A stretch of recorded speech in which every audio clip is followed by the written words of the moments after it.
Imagine for a moment that you're the captain of a ship. You hold the wheel firmly in your hands, guiding it through turbulent waters. Now think of your body as that ship. Every cell in your body is like a crew member, working together to keep the ship on course. Just like a captain commands their crew, you have the power to command your cells. So we're going to explore how you can do that and transform your life by telling your cells exactly what to do. Your body is an extraordinary network of cells, each one working diligently to maintain your health and well-being. But here's the secret. These cells are not just passive entities. They respond to your thoughts, emotions, and intentions. The key to commanding your cells lies in understanding how to communicate with them effectively. First, let's dive into how your thoughts influence your cells. Your brain is a powerful instrument that controls everything about your body. Every thought you have sends a signal through your nervous system, and that signal is received by your cells. Imagine your thoughts as the commands you give to your body. When you think positively, you are essentially sending a message of health and vitality to your cells. On the other hand, negative thoughts send messages of stress and disease.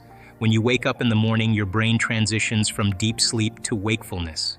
This transition involves shifting through different brainwave states, from delta to theta, alpha, and then beta. Each of these states has a specific role. In the morning, as you move from delta to theta, your brain is still in a state of deep relaxation. This is a prime time for setting intentions and communicating with your cells. By focusing on positive thoughts and feelings, you are telling your cells to prepare for a day of health and productivity. Let's dive into the role of emotions and how they affect your body. Emotions are like a language your body uses to communicate with itself.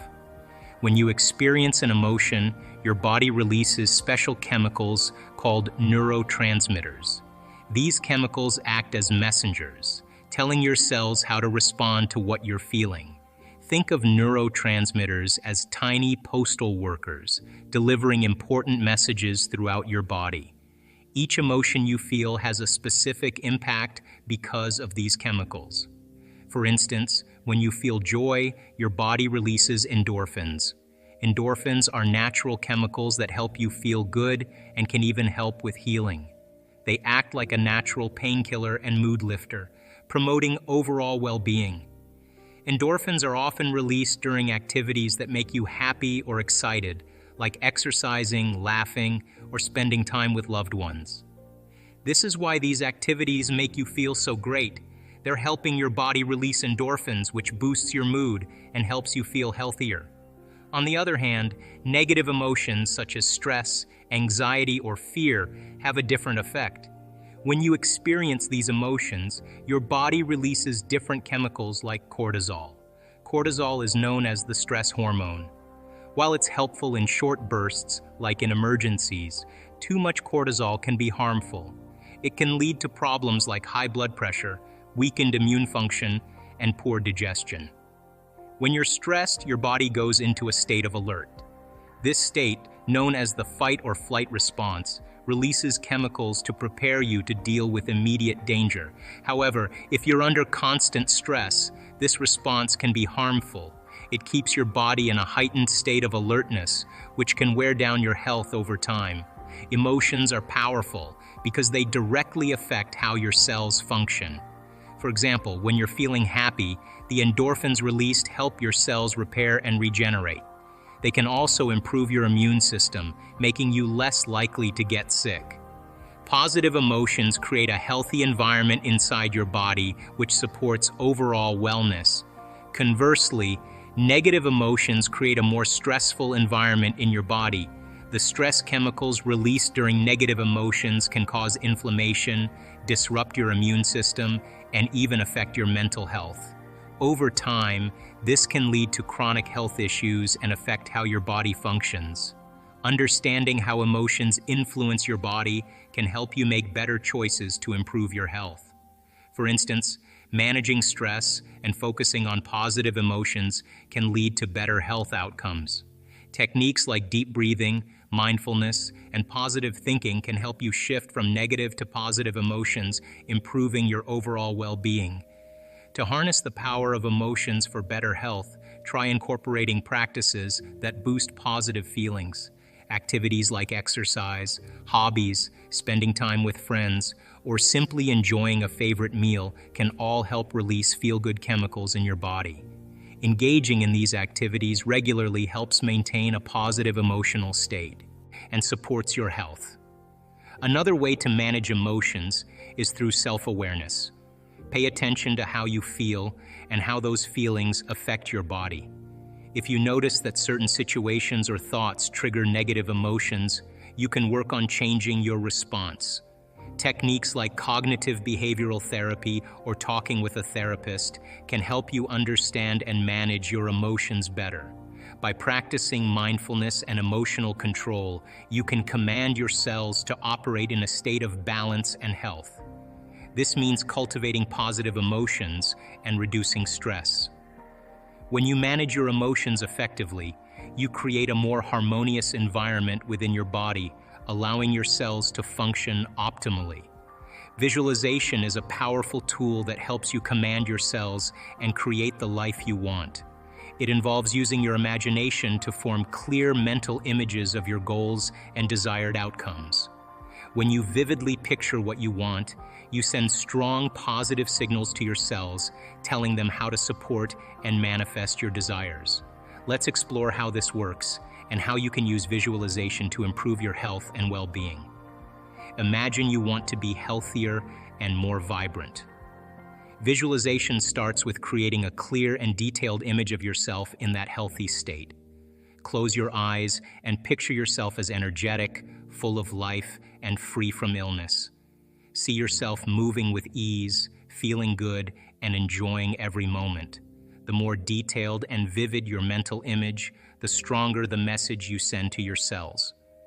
When you consistently visualize yourself in this healthy state, your brain begins to believe that this is your reality.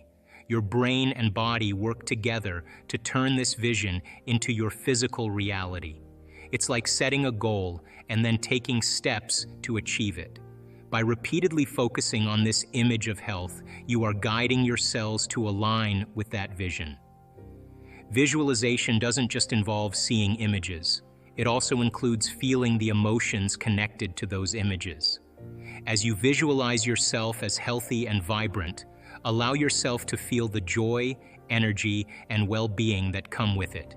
This emotional component is crucial because your cells respond not just to images, but also to the feelings associated with them. When you combine a clear mental image with positive emotions, you create a powerful signal that your cells pick up and act on. For example, if you are visualizing yourself as free from pain, imagine how it feels to move comfortably, to enjoy activities without restrictions, and to experience joy in your daily life. Feel the relief and happiness as if it's happening right now. Your cells will start to align with these positive feelings and work towards making this vision a reality. Visualization also helps you create a sense of clarity and focus. When you have a clear picture of your goals, it becomes easier to make decisions and take actions that support them. Your mind and body are more synchronized, and you are more likely to take steps that lead you toward achieving your desired state of health. Consistency is key when it comes to visualization. It's not just about doing it once and expecting immediate results. Instead, make visualization a regular part of your routine. Set aside a few minutes each day to practice.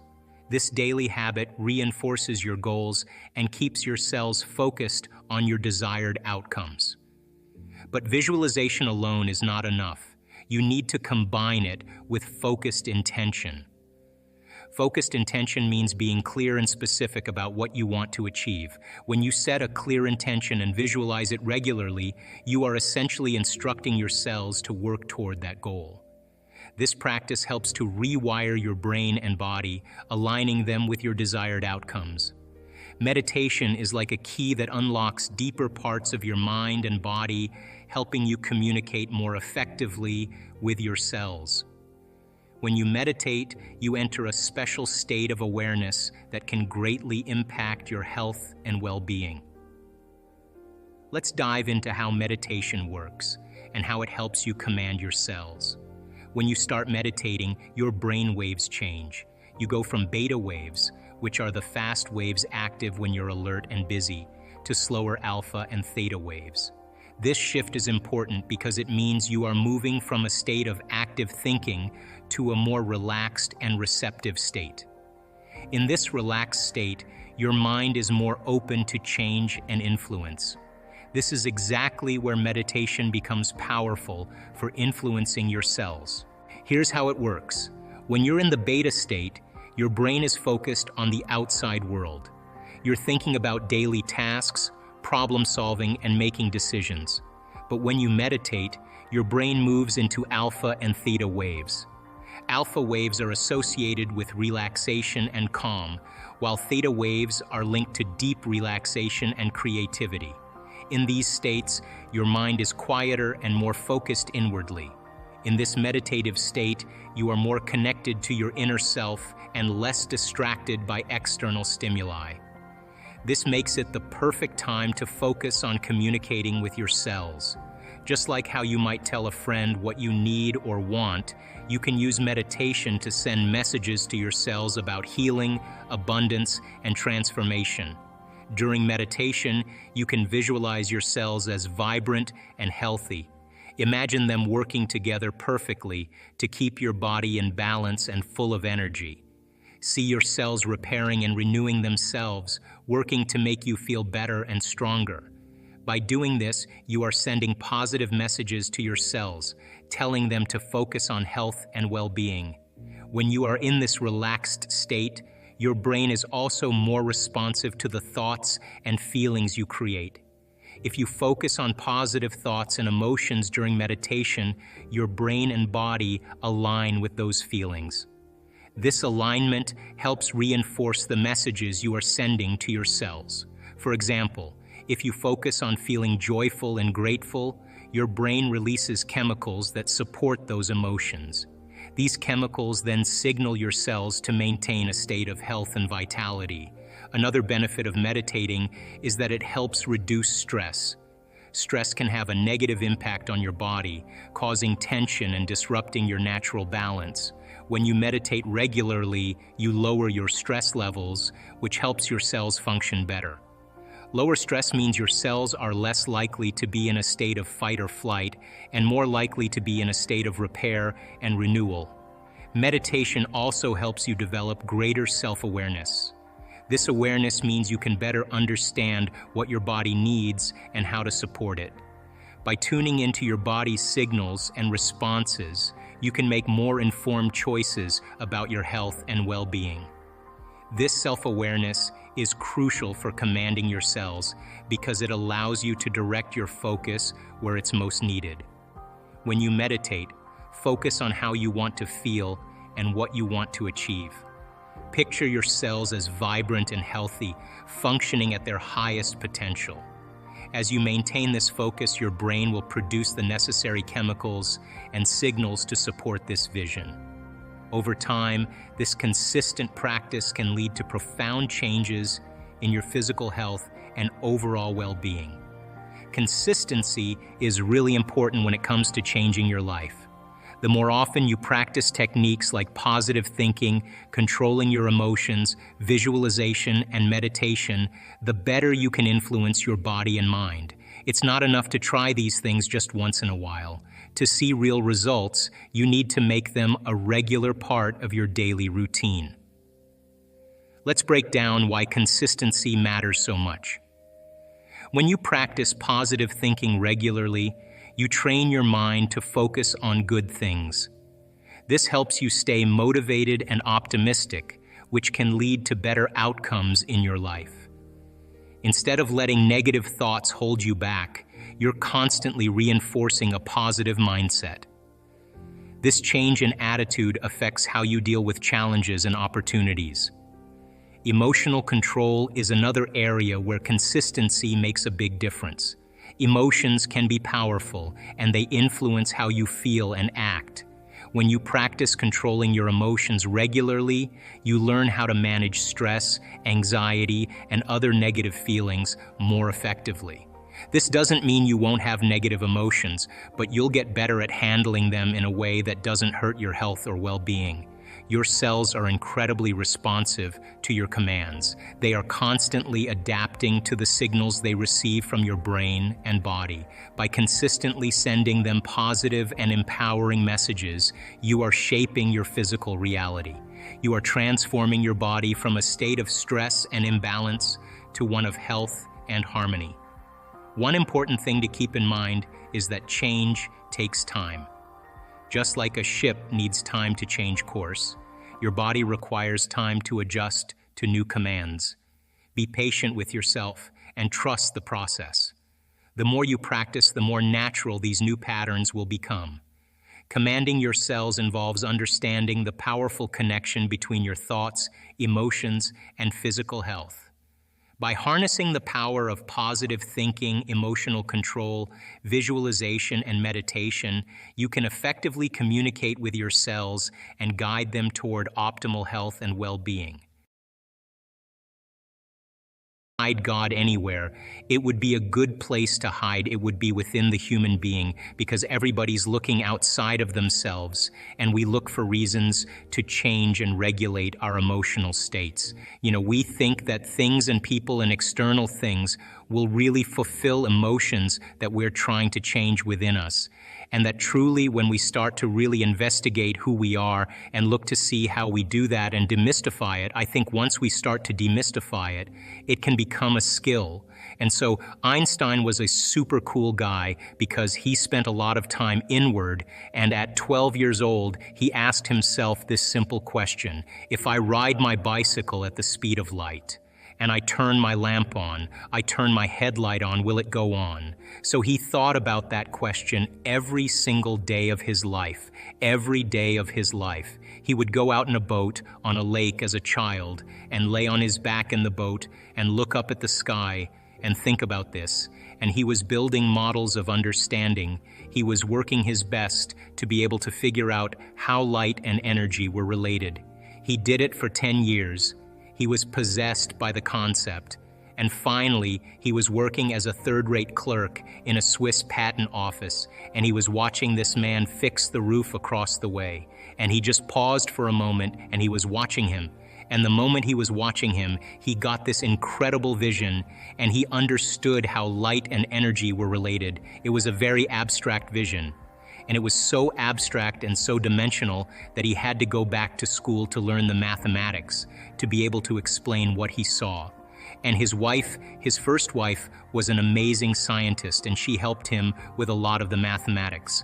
And so when Einstein began to figure it out, he narrowed it down to that one simple equation that E equals mc squared, energy and matter related, and the currency converter is the speed of light.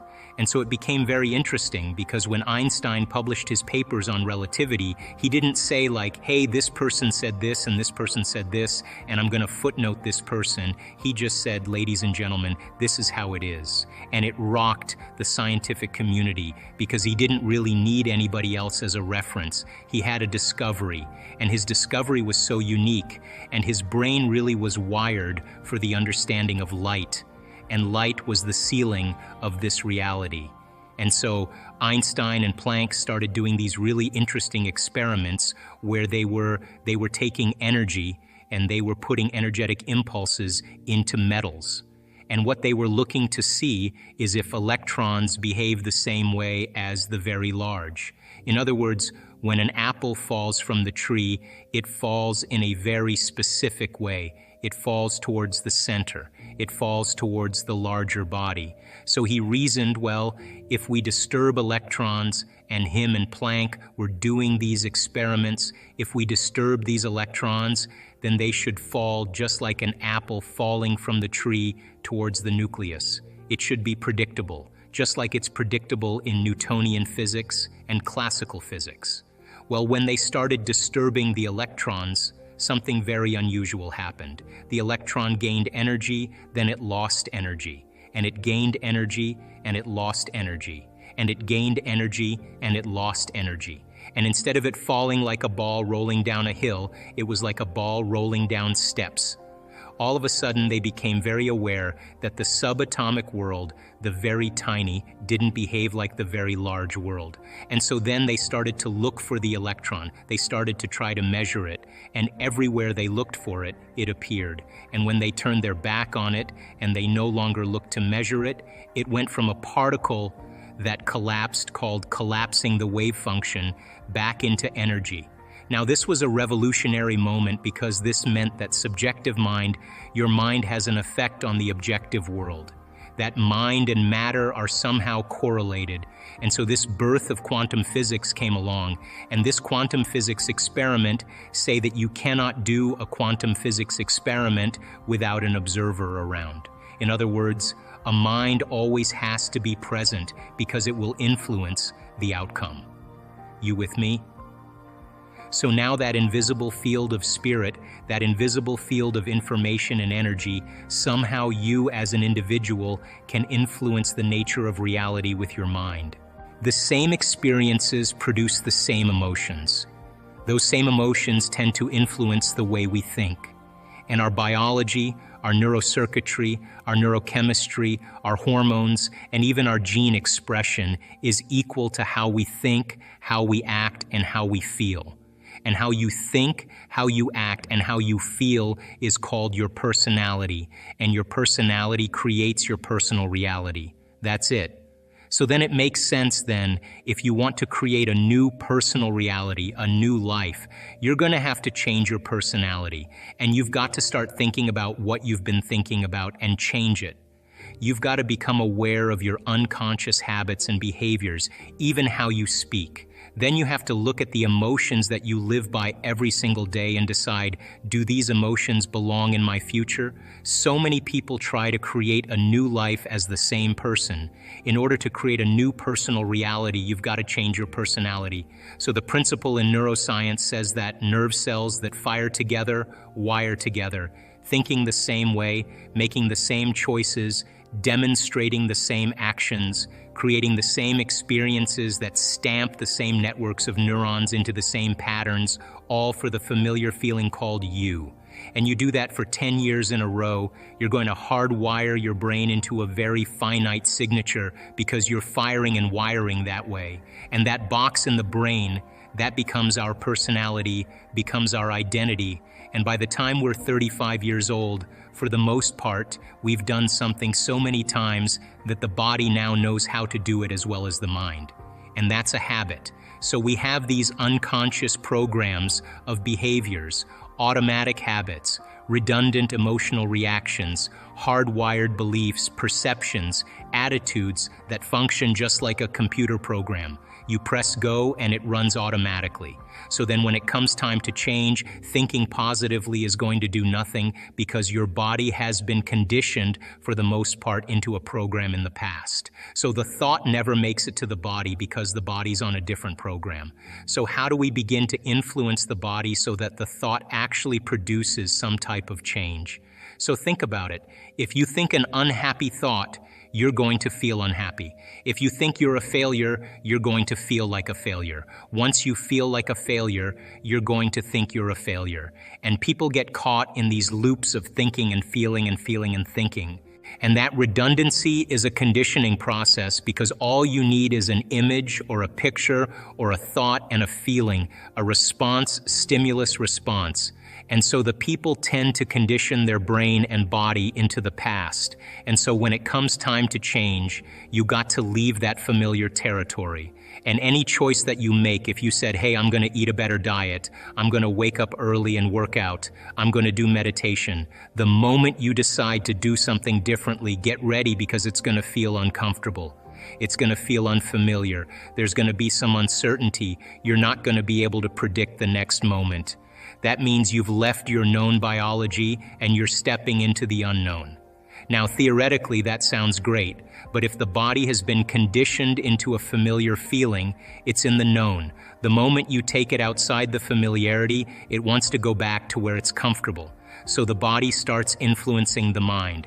And this is where people say, I want you to start your diet tomorrow. Oh, why don't you start working out this evening? You're really never going to change. You're too tired. You have a headache. This doesn't feel right. And this is where people talk themselves out of it. Because if they respond to that thought leads to the same choice, which leads to the same behavior, creates the same experience, produces the same feeling, and then they say, this feels right. No, that feels familiar. So going from one state of mind and body to another state of mind and body, you gotta cross a river.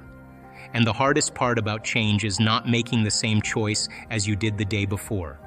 Now, once people understand that they're going to be uncomfortable, then the question is, what thoughts do you want to fire and wire in your brain? What behaviors will you demonstrate in one day? And the act of closing your eyes and rehearsing who you're going to be when you open your eyes begins to install neurological hardware in your brain to look like you've already done it. Now, intention is a vision, a potential that already exists in the quantum field that you get to select. And when you ask yourself a question like, what would it be like to be healthy? What would it be like to be wealthy? What would it be like to be free or to be in love? The moment you ask that creative question, a part of your brain called the frontal lobe turns on. That's the crowning achievement of the human being. Once that area of the brain turns on, it's like a great symphony leader. It looks out of the landscape of the entire brain and it begins to randomly select different networks of neurons that are connected to the things you've learned in your life or the experiences you've had. And it begins to seamlessly paste them together to create an ideal, a vision, or an internal representation. That is a potential experience that's awaiting you. But it's not enough to just have the mind involved. Thoughts are the language of the brain and feelings are the language of the body. And how you think and how you feel creates a state of being.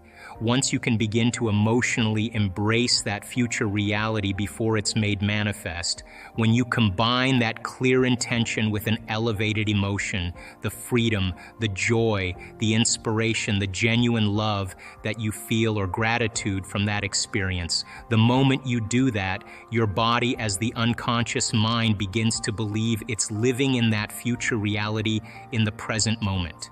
Now you're moving into a new state of being, into a new personality, and a new personality creates a new personal reality.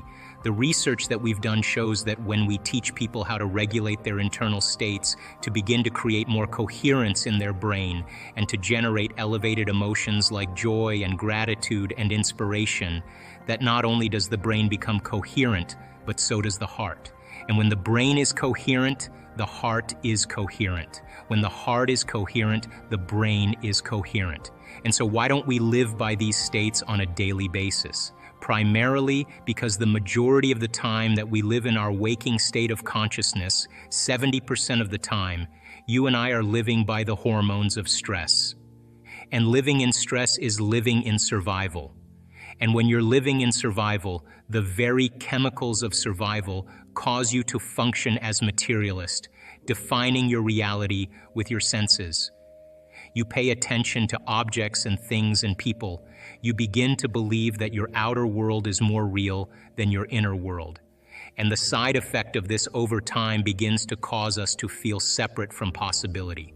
Why? Because when you're threatened by some predator or some danger in your life, it's not a time to go in. It's not a time to trust the unknown. It's not a time to open your heart and feel love. It's not a time to communicate. It's not a time to create. It's not a time to learn. It's a time to survive. So then, in order for us to create, we have to lay down the very thing we used our whole life to get what we want for something greater to occur. And most importantly, we want you to understand when you're in the creative state and when you're not. And if you were to take a little time every day and apply some of the principles in changing beliefs and perceptions about yourself and your life, and what is a belief other than a thought you keep thinking over and over again? And all beliefs are based on past experiences.